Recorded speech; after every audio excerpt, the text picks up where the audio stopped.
പ്രിയപ്പെട്ടവരെ, ഗഫൂർ കരുവണ്ണൂരിൻ്റെ വാക്കുകൾ ആശുപത്രിയിൽ എന്നൊരു കവിത ആദ്യം ഞാനിവിടെ വായിക്കാം.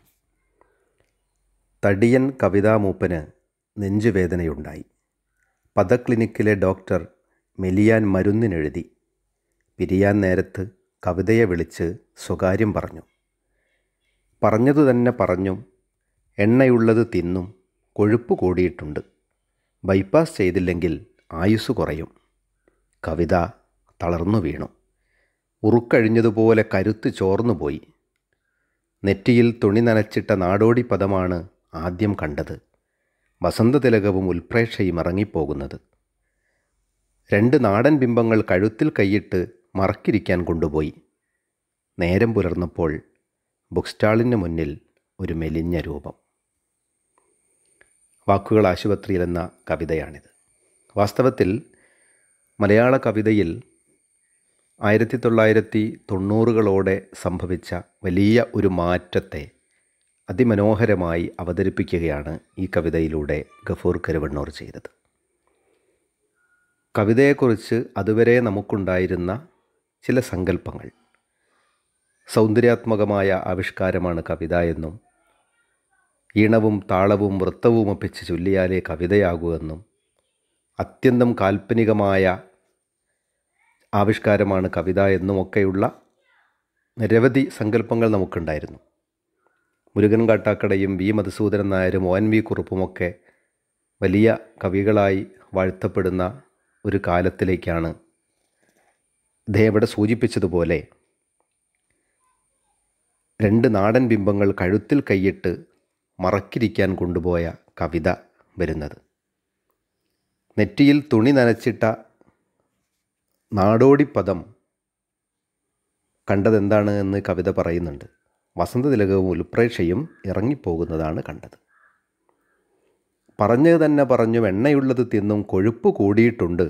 ബൈപ്പാസ് ചെയ്തില്ലെങ്കിൽ ആയുസ് കുറയും എന്നാണ് പദക്ലിനിക്കിലെ ഡോക്ടർ പറഞ്ഞത്.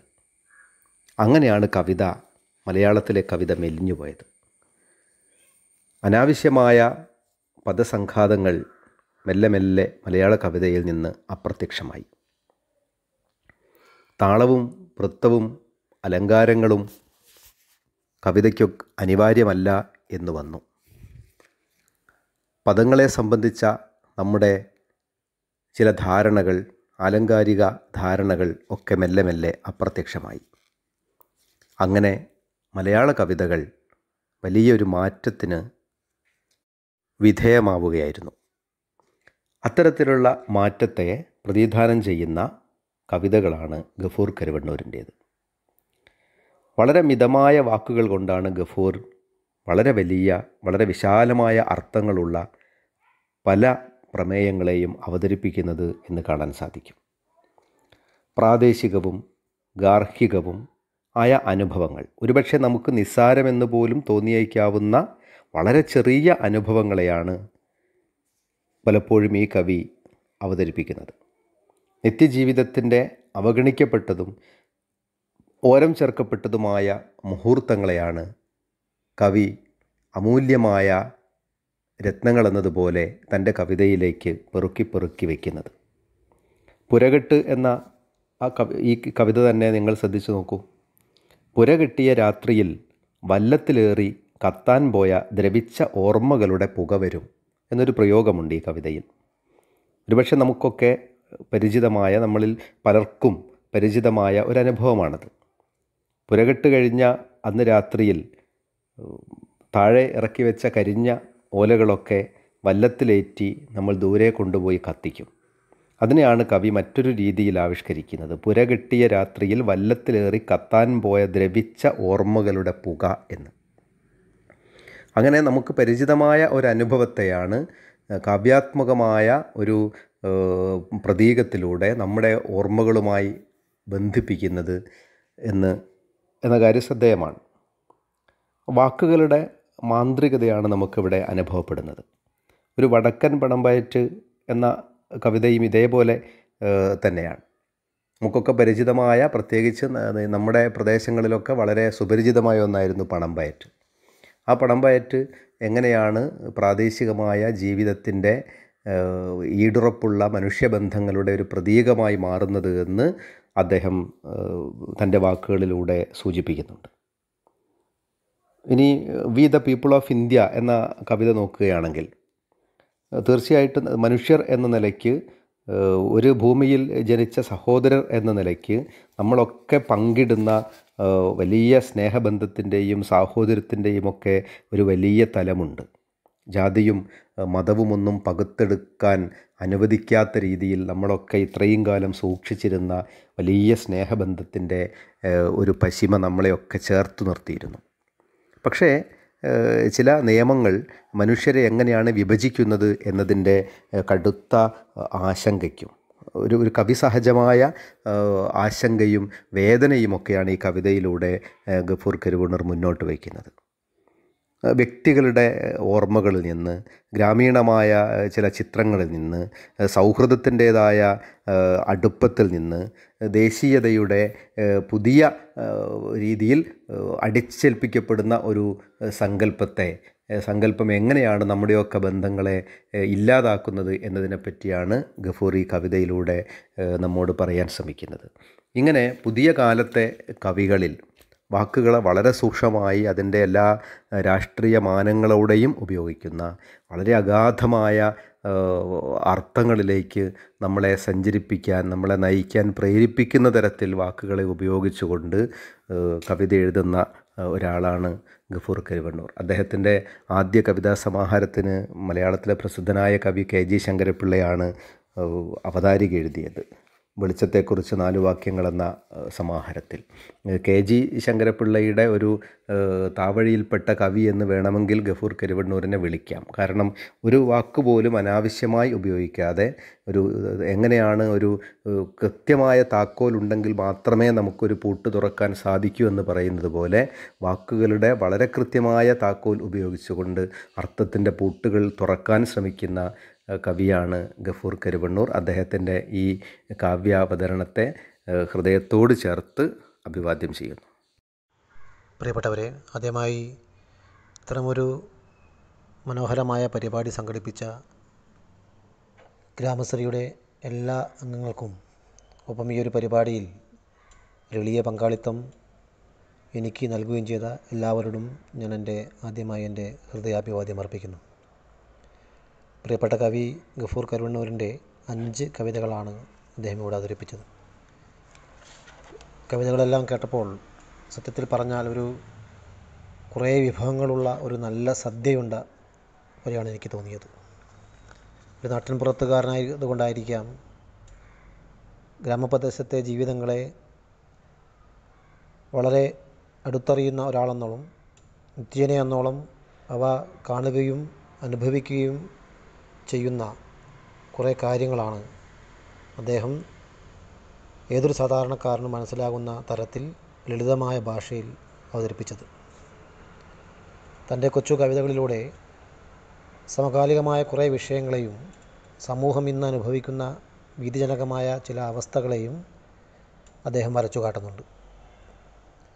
പഴയകാലത്തെ നമ്മുടെ ജീവിതത്തിലെ കുറേ സംഭവങ്ങളിലേക്ക് ഓരോരുത്തരെയും കൊണ്ടുപോകുന്നതോടൊപ്പം തന്നെ ഉത്തരം കിട്ടേണ്ടതായ കുറേ ചോദ്യങ്ങൾ നമ്മുടെയൊക്കെ മനസ്സുകളിലേക്ക് എത്തിക്കുന്നതിലും കവി പൂർണ്ണമായും വിജയിച്ചിട്ടുണ്ട്. പുരകെട്ട് എന്ന ആദ്യത്തെ കവിത പക്ഷേ നമ്മളൊക്കെ കേൾക്കുമ്പോൾ പഴയകാലത്ത് നമ്മുടെ എല്ലാവരുടെയും വീടുകളുണ്ടായിരുന്ന ആ പുരകെട്ടിലേക്ക് നമ്മൾ ഓരോരുത്തരെയും കൊണ്ടുപോകാൻ അദ്ദേഹത്തിന് കഴിഞ്ഞിട്ടുണ്ട്. അന്തേവാസി കൂറകളായി അടുത്ത പുളിയിലേക്കും മരത്തിലേക്കും ഓടിപ്പോകുന്നതും, കണ്ടത്തിൽ അടുപ്പുണ്ടാക്കി ഭക്ഷണമുണ്ടാക്കുന്നതും കൂറയ്ക്ക് പായസം വെക്കുന്നതൊക്കെ അത് കേട്ടപ്പോൾ യഥാർത്ഥത്തിൽ ആ ഒരു പഴയകാലത്ത് എൻ്റെയൊക്കെ വീട്ടിലുണ്ടായിരുന്ന ആ ഒരു രംഗം മനസ്സിൽ വരുത്താൻ തീർച്ചയായും എനിക്ക് കഴിഞ്ഞിട്ടുണ്ട്. ഒപ്പം തന്നെ ഈ പുരകെട്ടിനെ നമ്മളെയൊക്കെ ഓർമ്മിപ്പിക്കുമ്പോൾ പുതുതലമുറയ്ക്ക് വലിയൊരു സന്ദേശം കൂടി നൽകാൻ അദ്ദേഹത്തിന് കഴിഞ്ഞിട്ടുണ്ട്. തൻ്റെയൊക്കെ മാതാപിതാക്കളൊക്കെ, തൻ്റെയൊക്കെ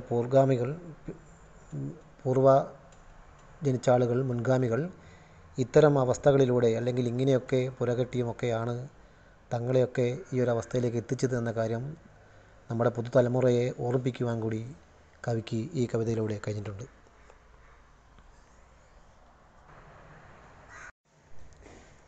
സങ്കടമുള്ളവന് ഉറക്കമില്ല എന്ന് പറഞ്ഞത് യാഥാർത്ഥ്യമാക്കുന്നത് പോലെയാണ് ഉറക്കമില്ലാത്തവൻ നേരം വെളുക്കുന്നത് വരെ തൻ്റെ സങ്കടങ്ങൾ സൂര്യനോട് പറഞ്ഞുകൊണ്ടിരിക്കുന്നു എന്ന മനോഹരമായി അദ്ദേഹം ആ കവിതയിലൂടെ അത് പറഞ്ഞിരിക്കുന്നത്. മറ്റൊന്നാണ്, രണ്ടാമത്തെ കവിതയാണ് മറുക് എന്നത്. മറുക് പലരും അടയാളമായി പറയുന്നുണ്ടെങ്കിലും തനിക്ക് ജന്മനായുണ്ടായ കുറേ അടയാളങ്ങളാണ്, കുറേ മുറിവുകളാണ് തൻ്റെ അടയാളങ്ങളെന്ന് അദ്ദേഹം പറയുന്നു. ഓരോ മനുഷ്യനെയും ജീവിതത്തിൽ ഓർക്കാവുന്ന കുറേ സംഭവങ്ങളുണ്ടാവും, കുറേ അനുഭവങ്ങളുണ്ടാവും, കുറേ ദുഃഖങ്ങളുണ്ടാവും. അതാണ് ഓരോരുത്തരുടെയും മനസ്സിൽ വലിയ മുറിവുകളായി പലപ്പോഴും മാറുന്നത്. മനുഷ്യൻ്റെ ജീവിതത്തിലെ ഉണ്ടാകുന്ന സുഖദുഃഖങ്ങളെയാണ്, അതിൻ്റെ അടയാളങ്ങളെയാണ് മറുക് എന്ന കവിതയിലൂടെ അദ്ദേഹം അവതരിപ്പിച്ചിരിക്കുന്നത്. മൂന്നാമത്തെ കവിത നമ്മുടെ നാട് ഇന്ന് അനുഭവിക്കുന്ന സമകാലികവും ഏറെ ശ്രദ്ധിക്കേണ്ടതുമായ ഒരു വിഷയത്തെ സംബന്ധിച്ചാണ്, അല്ലെങ്കിൽ അത് സംബന്ധിച്ച് ആഴത്തിൽ ചിന്തിക്കേണ്ടതിനെക്കുറിച്ചാണ് സുരേഷ് എന്ന് വിളിച്ചുകൊണ്ട് അദ്ദേഹം ആ കവിതയിലൂടെ പറയുന്നത്. ഒരുമിച്ച് ജീവിച്ചവർ മതത്തിൻ്റെ പേരിൽ രണ്ടു പൗരന്മാരായി മാറുന്നതും രജിസ്റ്ററിൽ പേരില്ലാതാവുന്നതും സംബന്ധിച്ചൊക്കെ ആവലാതിപ്പെടുമ്പോഴും ഇത്തരം ഇടുങ്ങിയ ചിന്തകൾക്കപ്പുറത്ത് മാനവ ഐക്യത്തിൻ്റെ ആവശ്യകതയെപ്പറ്റിയും കവി വ്യക്തമാക്കുന്നുണ്ട്. നാലാമത്തെ കവിതയിൽ വല്യമ്മയെ സംബന്ധിച്ചാണ് പറയുന്നത്.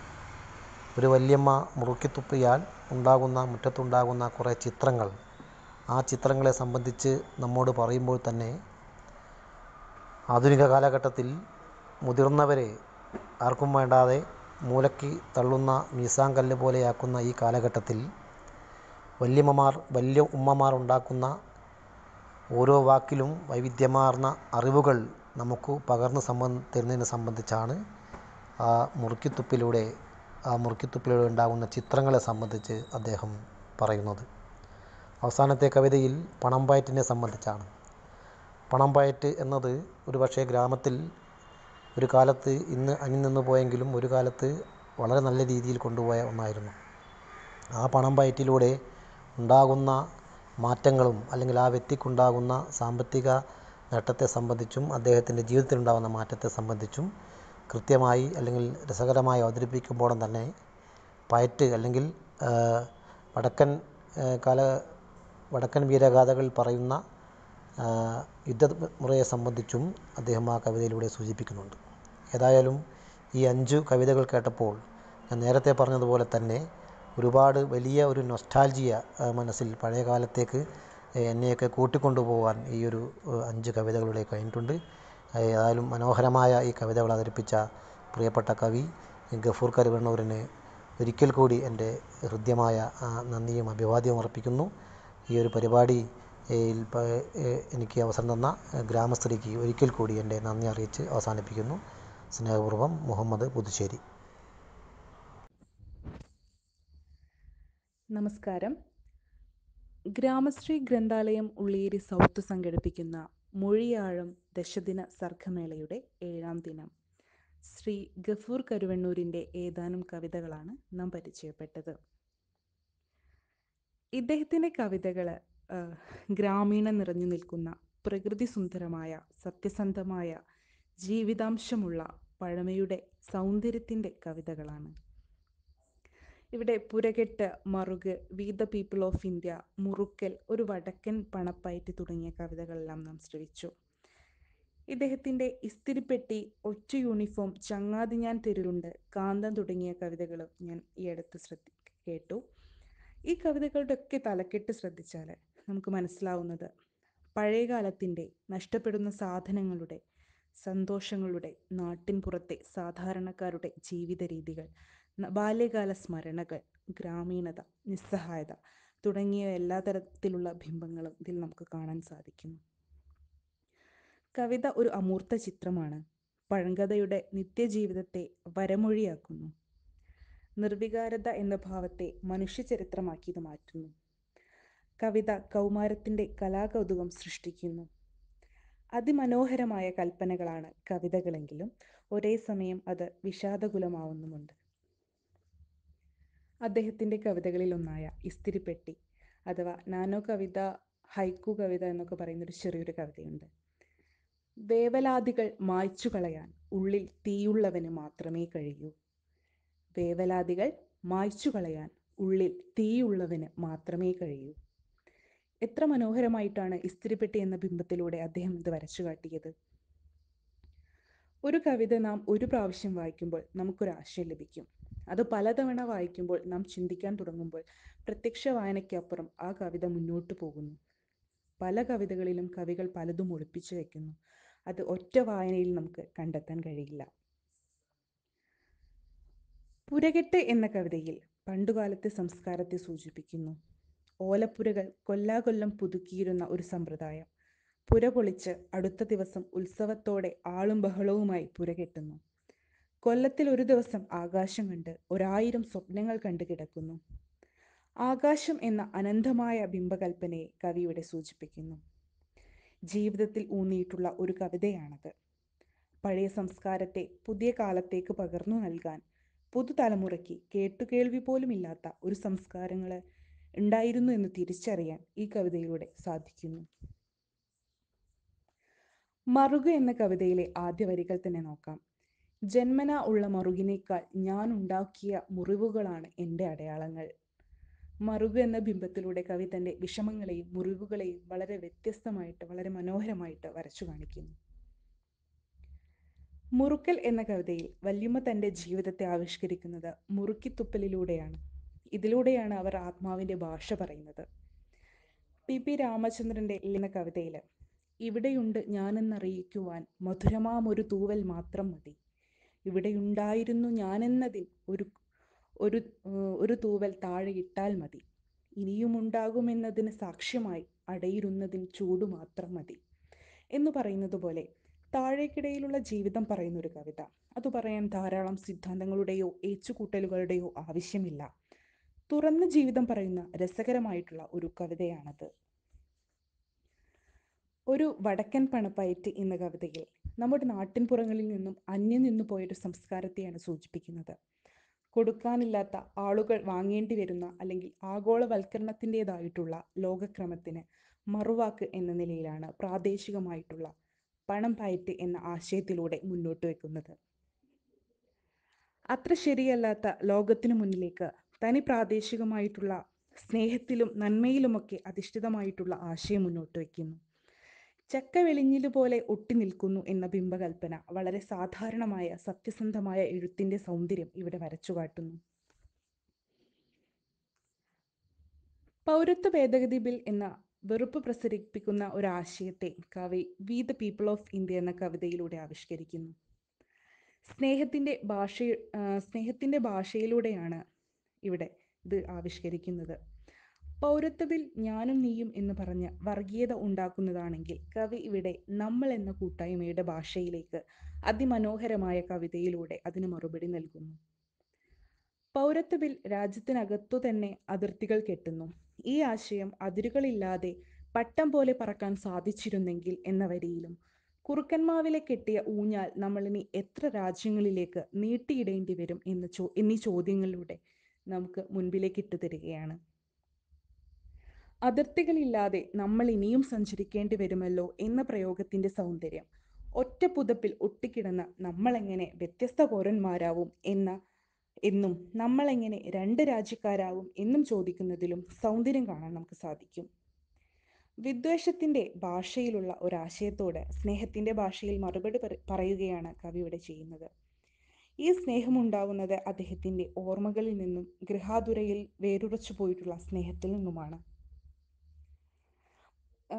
ഈ ഒരു കവിതയോട് സാമ്യമുള്ള മറ്റൊരു കവി മോഹനകൃഷ്ണൻ കാലടിയുടെ ഒരു പഴയൊരു കവിതയുണ്ട്. ആ കവിതയോടുകൂടി ഞാനിവിടെ ചർച്ച അവസാനിപ്പിക്കുകയാണ്. മോഹനകൃഷ്ണൻ കാലടിയുടെ കവിതയിലേക്ക്. റഹ്മാനെ ചങ്ങാതി രാമനാണ്ട നമ്മൾ ഒന്നിച്ച് പഠിച്ചതാണ്ട, ഉപ്പിട്ട നെല്ലിക്ക മാറി മാറി തുപ്പലും കൂട്ടി തിന്നതാണ്ട, കള്ളപ്പെറുക്ക കളിയിലെന്നും തന്തയ്ക്ക് വിളിച്ച് പിരിഞ്ഞതാണ്ട, വാടക സൈക്കിൾ എടുത്ത് പാതിരാപ്പടം കണ്ട് മടങ്ങും വഴി ബ്രഹ്മരക്ഷസിൽ തട്ടി വീണപ്പോൾ നമ്മൾക്ക് ഒരേ നിറമുള്ള ചോര, അമ്പലത്തിൽ കയറി മുള്ളിയപ്പോൾ നമ്മുടെ മൂത്രത്തിന് ഒരേ മണം, പള്ളിപ്പറമ്പിൽ നിന്ന് പാൽപ്പിച്ചപ്പോൾ നമുക്കൊരേ കിതപ്പും വിയർപ്പും. അങ്ങനെ നമ്മൾ ഇരുട്ടത്ത് ചെന്നിരുന്ന് 5 രൂപയ്ക്ക് ഒരു ബെറ്റ് വെച്ചു. എത്ര മെനക്കെട്ടിട്ടെങ്കിലും കിട്ടിയ ശുക്ലത്തിനൊരേ അളവ്. അപ്പോൾ നമ്മളാ വ്യത്യാസം കണ്ടത്. നമ്മൾക്കിടയിലെ ആ വ്യത്യാസം. നമുക്കതങ്ങ് മുറിച്ചു കളഞ്ഞാലോ? നമ്മൾ ഒന്നിച്ചു പഠിച്ചതല്ലേ. നന്ദി, നമസ്കാരം.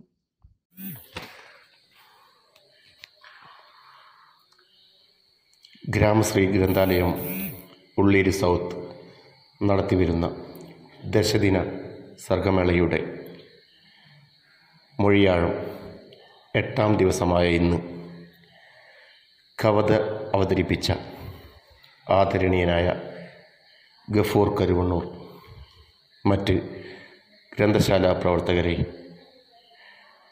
നമ്മുടെ ഇത്രയും ദിവസത്തെ പരിപാടികളിൽ സംബന്ധിച്ചുകൊണ്ട് നമ്മുടെ പരിപാടി വീക്ഷിച്ചു കൊണ്ടിരിക്കുന്ന മാന്യ വ്യക്തിത്വങ്ങളെ, കവിതയെക്കുറിച്ച് കവി അവതരിപ്പിച്ച കവിതകളിൽ അന്യം നിന്ന് പോയ നമ്മുടെ പൈതൃകവും സംസ്കാരവും നമ്മുടെ ഓർമ്മയിലേക്ക് കൊണ്ടുപോവുകയാണ് കവി ചെയ്യുന്നത്.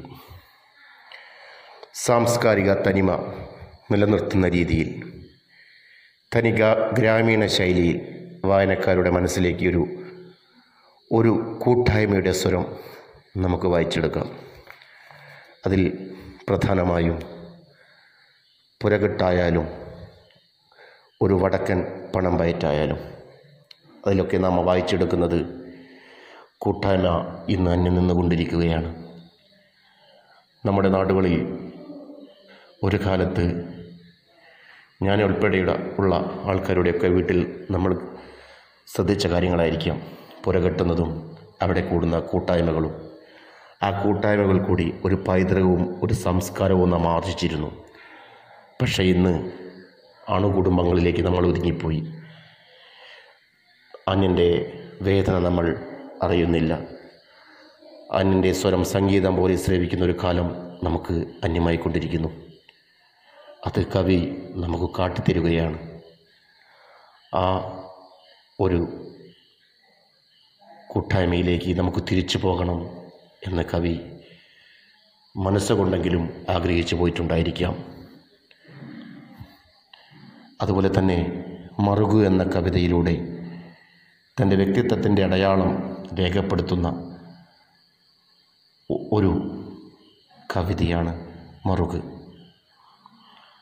V the people of India എന്ന കവിതയിലൂടെ ആനുകാലിക പ്രസിദ്ധിയുള്ള ഒരു വിഷയമാണ് കവി തിരഞ്ഞെടുത്തത്. ഇന്ന് രാജ്യത്ത് നടമാടിക്കൊണ്ടിരിക്കുന്ന വംശീയ വറികൾക്കെതിരെയുള്ള ഒരു പോരാട്ടമാണത്. തൻ്റെ രാജ്യത്തിൻ്റെ മതസൗഹാർദ്ദത്തെ തച്ചു തകർക്കുന്ന ഭരണാധികാരികളുടെ നയത്തെ വളരെ വേദനയോടെയാണ് കവി നോക്കിക്കാണുന്നത്. ഇന്ത്യയുടെ നാനാത്വത്തിൽ ഏകത്വത്തെ തച്ചു തകർക്കാൻ ശ്രമിക്കുന്ന ഫാസിസ്റ്റുകൾക്കുള്ള തൻ്റെ ചാട്ടാവാറായാണ് കവി തൻ്റെ തൂലിക കൊണ്ട് എഴുതി ചേർത്തത്. ഒരു നാട്ടിൻപുറത്തിൻ്റെ വികാരം ശ്രീ ഗഫൂർ കരുവണ്ണൂർ സാർ വളരെ ലളിതമായി നമുക്ക് കാട്ടിത്തന്നു. പൗരത്വത്തിൻ്റെ പേരിൽ വേട്ടയാടപ്പെടുന്ന നമ്മുടെ സഹോദരി സഹോദരന്മാർ, അവർക്ക് വേണ്ടി പോരാടാനുള്ള ഒരു ഊർജം ഈ രാജ്യത്തെ ജനതയ്ക്ക് സമ്മാനിക്കുകയാണ് കവി. ഈ കവിതയിലൂടെ കവി ചെയ്തിരിക്കുന്നത് നമ്മുടെ സഹോദരിമാർക്കുള്ള ഏറ്റവും വലിയൊരു ജീവവായുവാണ് കൊടുത്തത്. മുറുക്കൻ എന്ന കവിതയിലൂടെ കവി ഒരു ചിത്രകാരനായി മാറിയിരിക്കുന്നു. ചിത്രകാരൻ എന്നതിലുപരി ഒരു പൈതൃകത്തെ അദ്ദേഹം ഓർമ്മിക്കുകയാണ്. പണ്ടൊക്കെ നമ്മുടെ നാട്ടിൽ നമ്മുടെ മുത്തശ്ശിമാരും അതുപോലെ തന്നെ നമ്മുടെ വാർദ്ധക്യ സഹജമായ പലരും നമ്മളോട് കഥകളും അതുപോലെ തന്നെ കൊച്ചു കിന്നാരങ്ങളൊക്കെ പറഞ്ഞ് നമ്മളെ പല രീതിയിലേക്കും നല്ല നടപ്പിലേക്കും നേർവഴിയിലേക്കും കൊണ്ടെത്തിക്കുമായിരുന്നു. അതിൻ്റെ ഒരു ചിത്രമാണ് കവി മുറുക്കാൻ എന്ന കവിതയിലൂടെ കാണിച്ചു തന്നത്. അതിൽ പല വർണ്ണങ്ങൾ കവി കാണുന്നു, പലരെയും കാണുന്നു. മുറുക്കിത്തുപ്പിയ ആ തറയിൽ തുപ്പിക്കിടക്കുന്ന രൂപത്തിൽ കവി കാണുന്നത് പലരെയുമാണ്. ജാഥ കാണുന്നു, അതുപോലെ തന്നെ പല പല വേഷങ്ങൾ കാണുന്നു. എന്തുതന്നെയായാലും ഗഫൂർ കരുവണ്ണൂർ അവതരിപ്പിച്ച ഈ പ്രശസ്തമായ കവിതകൾ മനസ്സിൻ്റെ ഓരോരത്തും നമ്മളെ പുതിയ ഒരു ലോകത്തിനായി, പുതിയൊരു ലോകസൃഷ്ടിക്കായി നമ്മളെ പ്രചോദനമാക്കിക്കൊണ്ടിരിക്കുന്നു. ശ്രീ ഗഫൂർ സാർ അങ്ങയെ ഹൃദയത്തോട് ചേർത്ത് അഭിവാദ്യം ചെയ്യട്ടെ. പ്രിയമുള്ളവരെ, ഗഫൂർ മാഷിന്റെ കവിതകളെക്കുറിച്ച് പറയുമ്പോൾ നഷ്ടപ്പെട്ടുപോയ ബാല്യകാലത്തെ തിരിച്ചുപിടിക്കാൻ ആഗ്രഹിക്കുന്ന പല കവികളിൽ ഒരാളാണ് കവി. അതുകൊണ്ടുതന്നെ കവിതകളിലെല്ലാം ഒരു ഗൃഹാതുരത ഒളിഞ്ഞിരിക്കുന്നത് നമുക്ക് കാണാൻ കഴിയും. പുരകെട്ട് എന്ന കവിതയിൽ നമുക്കൊക്കെ അറിയാം, ഒരു കാലത്ത് ഓലപ്പുരയിൽ ജീവിച്ച ഓരോ മനുഷ്യന്റെയും ഓർമ്മകളെ ആ കവിതയിൽ പങ്കുവെക്കുന്നു. ഓർമ്മകളുടെ സമ്പന്നതയെ പങ്കുവെക്കുകയാണ് കവി. ഓലപ്പുര പൊളിച്ചുമേയുമ്പോഴുണ്ടാകുന്ന ഒരു അനുഭൂതിയുടെ നേർക്കാഴ്ചയാണ് ആ കവിത. കവിയുടെ ഓർമ്മകൾ പങ്കുവെക്കുന്ന കവിതകളിൽ ഒന്നാണ് സുരേഷേ എന്ന് തുടങ്ങുന്ന വരികൾ. മറ്റൊരു വ്യക്തിക്ക് തന്റെ മേൽവിലാസം പറഞ്ഞു കൊടുക്കേണ്ട അവസ്ഥയിലേക്ക് നമ്മൾ എത്തിപ്പെട്ടു എന്ന ഭീകരാവസ്ഥ ഓർമ്മപ്പെടുത്തുന്നു ആ വരികൾ. പുതിയ മേൽക്കോയ്മയിൽ ഉണ്ടാവുന്ന ആകുലതകളും കവി മനസ്സിൽ നമുക്ക് കാണാം. ഇന്നലകളുടെ വേദനയെ ഇന്നിന്റെ ചായം തേച്ച് പുതിയ ചിത്രങ്ങൾ സൃഷ്ടിച്ച് ആത്മനിർവൃതി നേടുന്ന മുത്തശ്ശിയെയും കവി നമുക്ക് മുന്നിൽ വരച്ചുകാട്ടി. ഓരോ കവിതയും നമ്മുടെ മനസ്സിന്റെ വേദനകളുടെ അടയാളപ്പെടുത്തലുകളാണെന്ന് നാം ഓരോ കവിതകളിൽ നിന്നും വായിച്ചെടുക്കുന്നു. പ്രായോഗികതയുടെ നേരുകളിലേക്ക് നമ്മളെ ഒരു നിമിഷം ചിന്തിപ്പിക്കുന്ന രീതിയിലുള്ള മാഷിന്റെ വരികൾ എന്നും പ്രശംസനീയമാണ്. മൊഴിയാഴും പ്രോഗ്രാമിന് എല്ലാവിധ ആശംസകളും നേർന്നുകൊണ്ട് നിർത്തുന്നു. നന്ദി. പ്രിയമുള്ളവരെ, ഗ്രാമശ്രീ ഗ്രന്ഥാലയം നടത്തിവരുന്ന ദശദിന സർഗമേളയായ മൊഴിയാഴം പരിപാടിയിൽ 8ാം ദിവസമായി ഇന്ന് ശ്രീ ഗഫൂർ കരുവണ്ണൂരിൻ്റെ കവിതാ അവതരണമാണ് നടക്കാൻ പോകുന്നത്. നമ്മുടെ അടുത്ത പ്രദേശമായ നടുവണ്ണൂരിനടുത്ത കരുവണ്ണൂർ സ്വദേശിയാണ് ഗഫൂർ കരുവണ്ണൂർ. കോട്ടപ്പുറം CHMKS GVHSS അധ്യാപകനാണ് അദ്ദേഹം. കവിയുമായി എനിക്ക് വ്യക്തിപരമായ സൗഹൃദമുള്ളത് ഇവിടെ പങ്കുവെക്കട്ടെ. ഗഫൂർ കരുവണ്ണൂർ മുജുകുന്ന് ഗവൺമെൻറ് കോളേജിൽ എൻ്റെ സീനിയറായിരുന്നു. അദ്ദേഹം കോളേജ് യൂണിയൻ ഭാരവാഹിയും ആയിരുന്നു. ഗഫൂർ കരുവണ്ണൂർ എന്ന പേരിൽ അന്നേ അദ്ദേഹം കവിതകൾ എഴുതുമായിരുന്നു. ഗഫൂറിനെ ഈ പരിപാടിയിലേക്ക് സ്വാഗതം ചെയ്യാൻ കഴിഞ്ഞതിൽ അതിയായ സന്തോഷമുണ്ട്. പുതുകവിത ഏറ്റവും പ്രതീക്ഷാനിർഭരമായ കാലത്തുകൂടെയാണ് സഞ്ചരിക്കുന്നത്. ദേശാഭിമാനി വാരിക ആഗസ്റ്റ് ലക്കത്തിൽ ഗഫൂർ കരുവണ്ണൂരിൻ്റെ നേർച്ച എന്ന കവിതയുണ്ട്. മീനുപ്പാറയിൽ നേർച്ചയ്ക്ക് പോയ ബാല്യമാണ് ഈ കവിതയിൽ ആവിഷ്കരിക്കുന്നത്. സമൃദ്ധി കുലച്ചു നിന്ന നമ്മുടെ ജീവിതത്തിൽ പൊടുന്നനെ കോവിഡ് മഹാമാരി വിശപ്പ് വിതച്ച കാലത്താണ് സറാമ്പിയയിൽ ചെമ്പ് വടിച്ച് വെളുത്ത് സൂര്യനെ കാണുവോളം അങ്ങനെ നിന്ന ബാല്യത്തെക്കുറിച്ച് ഗഫൂർ എഴുതുന്നത്. പുതു കവിതകൾ സഫലമാണോ നിഷ്ഫലമാണോ എന്ന ചർച്ചകൾ ഇടയ്ക്കൊക്കെ നടക്കാറുണ്ട്. എഴുത്തുകാർ വിവിധ രീതിയിൽ വിചിത്രമായോ അല്ലാതെയോ ചിന്തിക്കുന്നവരാണ്. അവർ കാണുന്നതും കേൾക്കുന്നതും വ്യത്യസ്തമായ രീതിയിലാണ്. മറ്റുള്ളവരുടെ ഇന്ദ്രിയങ്ങൾക്ക് ഗോചരമല്ലാത്തത് പിടിച്ചെടുക്കാൻ കഴിയുന്നതാണ് കവിത. വായനക്കാരൻ്റെ അനുഭൂതി മണ്ഡലത്തിൽ പുതിയ സാംസ്കാരിക അനുഭവങ്ങൾ സൃഷ്ടിക്കുമ്പോഴാണ് കവിത സഫലമാകുന്നത്. കാരൂരിനോ ഉറൂബിനോ ഇപ്പോഴത്തെ കഥകൾ വായിച്ചാൽ മനസ്സിലാവും. എന്നാൽ ആശാനോ ഉള്ളൂരിനോ ഇന്നത്തെ കവിത കണ്ടാൽ മനസ്സിലാവണമെന്നില്ല എന്ന് ഒരു നിരൂപകൻ കുറിക്കുന്നുണ്ട്. നമ്മുടെ ഏറ്റവും ഇളയ തലമുറ പോലും അമ്പരപ്പിക്കുന്ന കവിതകൾ എഴുതിക്കൊണ്ടിരിക്കുകയാണ്. കവിതയുടെ അനുഭൂതി തലം അനുദിനം നവീകരിക്കപ്പെടുന്നുണ്ട് എന്ന് വേണം കരുതാൻ. കവിതയുടെ ഒരു വലിയ മടങ്ങിപ്പോക്ക് എന്ന് പറയുന്നത് സ്വയം ആവർത്തിക്കുന്ന രീതികൾ, നവീകരിക്കപ്പെടാത്ത ബിംബങ്ങൾ ഒക്കെ തന്നെയാണ് കവിതയെ പിന്നോട്ടടിപ്പിക്കുന്ന ഘടകങ്ങൾ. എന്നാൽ പുതുകവികളിൽ ശ്രദ്ധേയമായ സ്ഥാനമാണ് ഗഫൂർ കരിവണ്ണൂരിനുള്ളത്.